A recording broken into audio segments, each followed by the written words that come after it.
မင်္ဂလာပါရှင်မြက် Cooks ကနေကြိုဆိုလိုက်ပါတယ်မြက်ကဒီနေ့တော့ CEO ပစွန်ချင်မောင်ကိုချင်းကန်ဆက်လေးကြော်ပြပေးသွားမှာပါဒီဟင်းလေးကစားလို့အရန်ကောင်းတဲ့အပြင်ဝမ်းမှန်စရာဖြစ်တဲ့အတွက်ဟင်းချက်နည်းလေးကိုဗီဒီယိုဆုံးထိကြည့်ပေးသွားကြပါဦးနော်ပထမဆုံးဒဲအိုးတစ်လုံးကိုပူအောင်တည်ထားပြီးတော့ဒဲအိုးပူလာတဲ့အချိန်မှာရေစေးတန့်စင်ထားတဲ့ချင်မောင်ရွက်လေးကိုထည့်ပြီးတော့ကြေသွားသည့်ထိမွေးပေးပါမယ်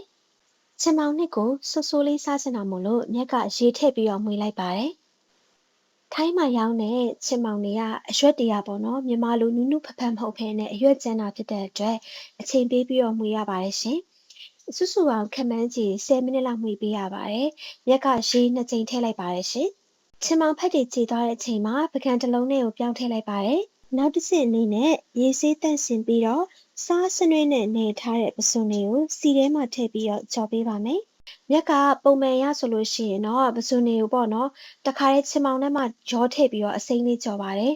ဒီတစ်ချိန်တော့ပစွန်အရင်ကြော်လိုက်ပါတယ်ဘာလို့လဲဆိုတော့မြက်မှာအယောင်တင်မှုန့်မရှိဘူးပေါ့နော်မရှိတော့ပစွန်ကြော်လိုက်တဲ့အခါကျလို့ရှိရင်ပစွန်စီလေးတွေကနေပြီးတော့အယောင်နီနီလေးတွေထွက်လာမလားပေါ့နော်အဲ့ဒါကြောင့်ပစွန်အရင်ကြော်လိုက်တာပါပစွန်တွေကိုအပေါ်ရည်နေရဲပြီးတော့ကျွတ်လာသည့်ထိကြော်ပြီးသွားတဲ့အချိန်မှာပကံတစ်လုံးလေးကိုပြောင်းထည့်ထားပါတယ်ရှင်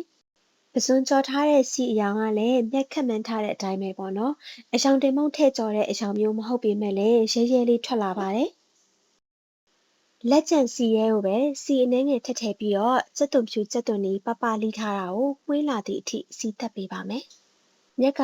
စီအများကြီးထည့်ပြီးတော့ချက်ထားတာမဟုတ်တဲ့အတွက်ပေါ့နော်ကြက်သွန်လေးတွေစီမှာတိတိကျကျနဲ့နှံဆက်ဆက်ဖြစ်ဖို့အတွက်တော့မကြာခဏမွေးပေးရပါတယ်ရှင်ကြက်သွန်စီတက်နံနေမွေးလာတဲ့အချိန်မှာစနွေးမုံအနှဲငယ်ထည့်လိုက်ပါတယ်စိမ်းစားငပိကိုလည်းထမင်းစားစွန်းဇွန်း3ပုံ1ပုံလောက်ထည့်ပြီးတော့စီတက်တဲ့ထဲမှာထည့်ပြီးတော့မွေးပေးပါတယ်စိမ်းစားငပိစီတက်နံနေမွေးလာတဲ့အချိန်မှာချင်မောင်နှစ်ကိုထည့်ပြီးတော့လုံးပေးပါမယ်ချင်မောင်နှစ်လေးကိုတိချာနဲ့ဆက်အောင်မွေပြီးသွားတဲ့အခါကျလို့ရှိရင်ရှေ့မှာကြော်ထားတဲ့ပစွန်ကိုထည့်ပါမယ်ပစွန်လေးကိုချင်မောင်ရတာဝင်စေရန်အတွက်2မိနစ်လောက်စိတ်ရှိလက်ရှိမွေပေးထားပါတယ်အဆက်ရတာအတွက်ငရုတ်သီးစိမ်းထည့်ပါတယ်။မြက်ကတော့ငရုတ်သီးကိုအစိမ်းနဲ့အနီ2မျိုးရောပြီးတော့သုံးထားပါတယ်။ဟင်းအရောင်လေးလှစေရန်အတွက်ပါရှင်။စားထည့်ပါမယ်။ဒါလေးကတော့မြက်ခရီးသွားတော့ဝယ်လာတဲ့ချက်သားမုံအစားထိုးမှုမုံလေးပါ။မြက်ညီမလေးကဒီဟာလေးသုံးတာတော်တော်အဆင်ပြေရဆိုလို့စမ်းသုံးကြည့်ချင်လို့ဝယ်လာခဲ့လိုက်တာပါ။စရိတ်ရိုးတွေကိုရေဆေးပြီးတော့အရွက်တွေကိုနွားအရိုးတွေကိုအရသာဝင်စေရန်အတွက်မြက်ကအရိုးလေးတွေကိုဓားပြားနဲ့ထုထားပါတယ်။စရိတ်ရိုးတွေကိုဟင်းအိုးထဲထည့်ပြီးတော့အရသာနှံ့ဆက်စေရန်အတွက်တေချာမှွေပေးပါမယ်။မှွေပေးပြီးသွားတဲ့အခါစရိတ်ရိုးတွေနူးလာသည့်အထိ3-4မိနစ်လောက်တည်ပေးရပါမယ်ရှင်။စရိတ်ရိုးတွေနူးလာတဲ့အချိန်မှာမြက်ကအရသာမြည်ကြည့်ပါတယ်။အရသာအနှဲငယ်လိုနေလို့ငံပြာကြီးနည်းနည်းထည့်လိုက်ပါတယ်။ဟင်းဦးချခါနီးမှာတော့မျက်ရှိမှာချက်နေကြဟင်းတွေအတိုင်းပဲချင်မောင်ဆိုပင်စိမ်းမို့လို့ပင်စိမ်းအုပ်လိုက်ပါတယ်ရှင်